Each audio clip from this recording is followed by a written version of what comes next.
marianellas, a lot of chrysogorgids, iridogorgids. Can you put in for pillow basalts as well? 0.05 knots if we do a continuous move. Right, so we're not in too much of a rush. All right. So I am at some sort of local high right now, and there's a fish, but we will have to figure out which way to go after this. So we're at a depth of about 1,960, and we came across a really nice area of fairly high density corals. What's pillow? Pill? Yeah, PIL. I already got it in there. Thank you. Have we seen this fish yet today? So we can still do that. This looks like a synaphobranchid, so possibly, but we can do a snap zoom on it. Okay, I'll sneak a I think little we've seen closer. 4 or 5 of these for this dive so far, and At I think least they 2. thought it was Okay, video. We'll do a snap zoom here. Synaphobranchus brevidorsalis. Did I make that up? Maybe. So Scott France onshore was saying that there are a lot of bamboo corals in this area. Yes, so those are the main bushy ones that we've been seeing. Happy with that watch lead? Yes, thank you. All right, you can go wide video. Can you hear video? No, I can't hear you video. So they were saying Synaphobranchus brevidorsalis. Make sure you're... And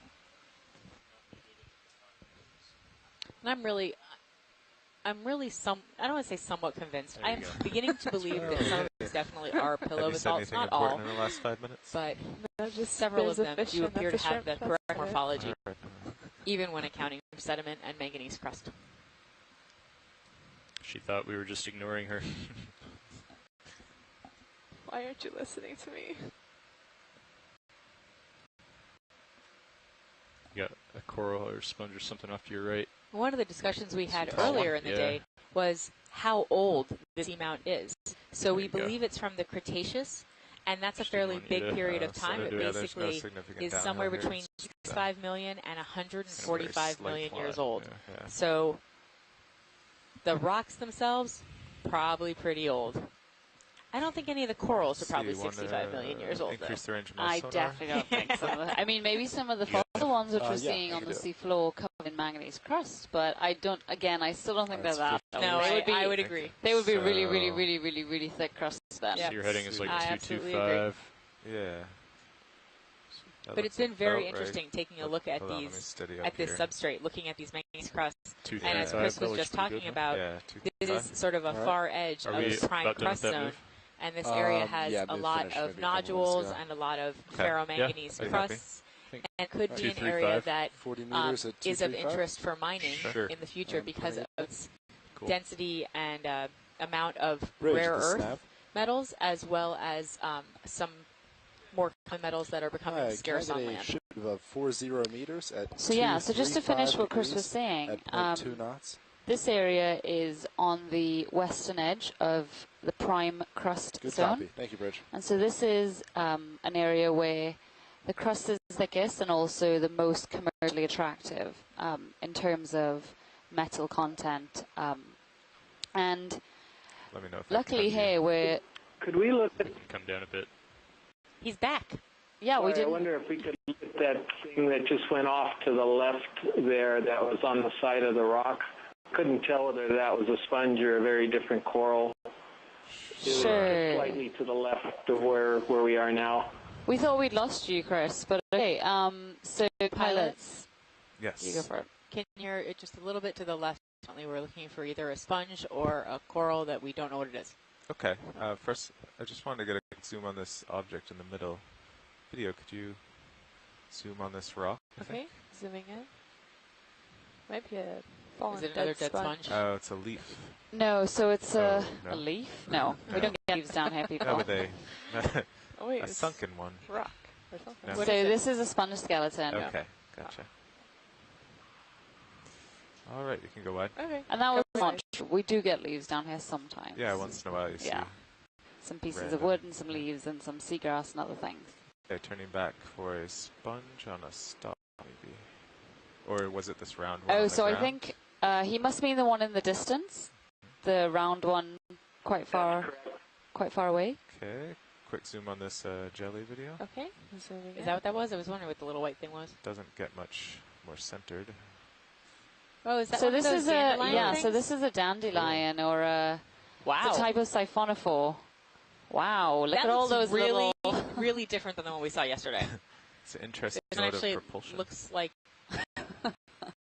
popcorn. Sort of like. So the close relative to these that we would see in shallow waters, or most people would know, are Portuguese man-o-wars. And so these siphonophores are colonial animals. It isn't just one animal, that's loads and loads of animals all living in unison, working together. That is very cool. I've never seen a dandelion swimming. Neither have I. We all learn something and new also every day. Popping things out of itself. Oh.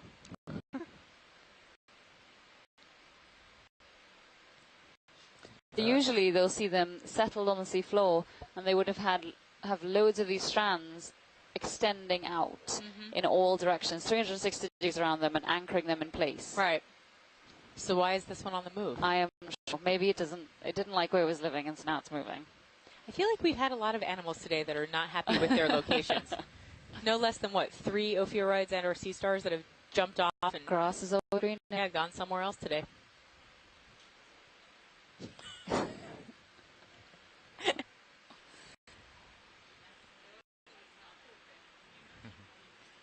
I think I have more zoom. Yeah, you can go in a little more. Now that it's farther away. Okay. I'm gonna have to cut off so maybe if it's going to plop onto the seafloor now, and in a second. Okay.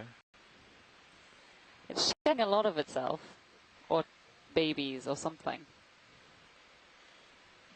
Somewhere there's an expert in the kind of siphonophore that's just keening in horror with your description. Okay. No, my apologies to anybody who can hear this. I'm gonna have to let it go. Okay.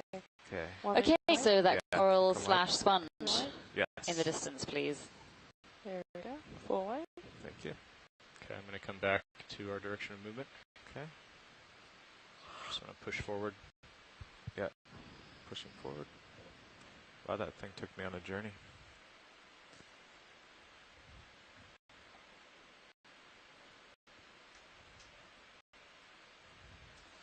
So did we lose it looking at the siphonophore? Definitely not. I see it there. No, Chris, you need to have more faith in our pilots. 235. There it is. Okay, I see again. Boy, we really backed up a bit, didn't we, getting that guy? Okay. I don't know. I mean, we were fairly far from the sponge.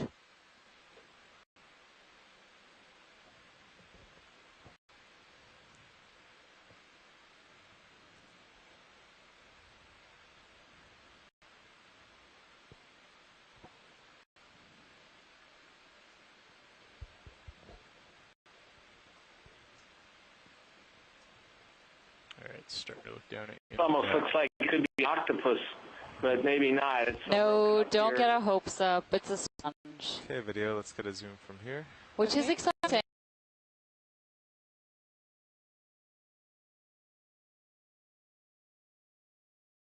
Beautiful sponge, though. It is, but it's not an octopus. Even I could tell you that. Okay, the video just unfroze, so I could see it. Great. That's a different one for sure. Okay, want to get a little tighter video? I only have about 30 more seconds. Coming in tighter. That's good. This yeah. I actually still. And you can see it has a little squat lobster or crab living inside of its one of its sort of. I don't think those are oscula, but it looks. Why would they not be oscula? oscula? So, okay. You know, I wouldn't worry about it too much. Are oscula where there's the ingress of water or the egress? I think big coral current. right behind you. Oh, Thank you. Okay, time for me to move on. Bigger wide video. Okay, coming wide. That's full wide. Yep, just pick up and push out ahead. Well, you had a 50% chance of being right, so I got it wrong. It's fine. I give that a minus, Eva. I got it. Is your heading good? My heading is close, yeah. Just a little off. But. So Chris is saying that perhaps that was the family Eucynara. Let's try this one again. Okay. Eucynaridae, and he thinks it's a new genus in that family. Scott saying that he's seen morphs of this type of sponge that are yellow and green in the second. And then Chris Kelly was saying it could also be in the family Ritidae. So unknown sponge are not the first of the day. We have one in the bin. We brought up to the surface for further identification.